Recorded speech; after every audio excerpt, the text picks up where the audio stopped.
Henry and Gordon were alone with James. Although the Fat Controller was beginning to think well of him, whenever a chance came, the other engines would talk of nothing but bootlaces. "Remember the time one had to be used to get you out of trouble, James," they would tease. James tried to get his own back, talking about engines who got shut up in tunnels and stuck on hills.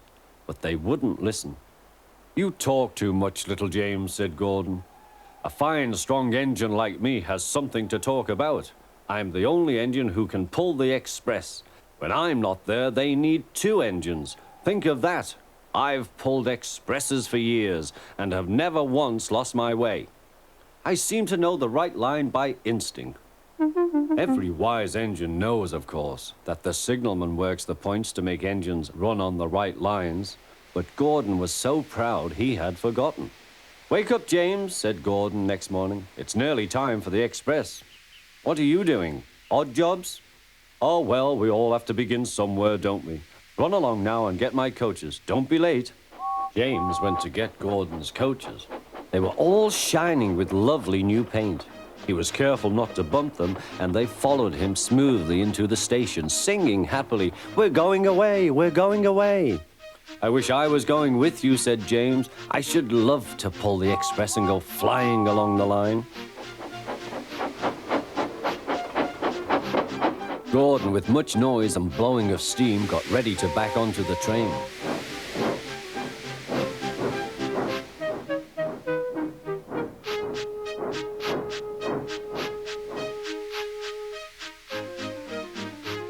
The Fat Controller was on the train with other important people, and as soon as they heard the guard's whistle, Gordon started. Look at me now," he puffed, and the coaches glided after him. "Poop, poop, poop, poop, poop.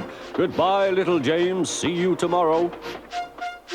James watched the train disappear and then went back to work. He pushed some trucks into their proper sidings and went to fetch the coaches for another train. James had just brought the coaches to the platform when he heard a mournful noise. There was Gordon trying to sidle into the station without being noticed. "Hello, Gordon. Is it tomorrow?" asked James. Gordon didn't answer. He just let off steam feebly. "Did you lose your way, Gordon?" said James. "No, it was lost for me. I was switched off the main line onto the loop. I had to go all round and back again." "Perhaps it was instinct," said James. Meanwhile, all the passengers hurried to the booking office. "We want our money back," they shouted. But the Fat Controller climbed on a trolley and blew the guard's whistle, so loudly that they all stopped to look at him. Then he promised them a new train at once. "Gordon can't do it," he said. "Will you pull it for us, James?" "Yes, sir, I'll try." So James was coupled on and everyone got in. "Do your best, James," said the Fat Controller. Come along, puffed James. You're pulling us well," sang the coaches.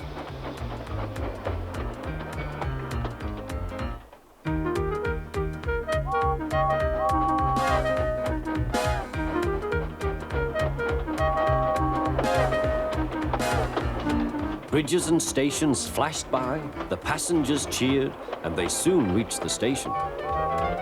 Everyone said thank you to James, and the Fat Controller was very impressed.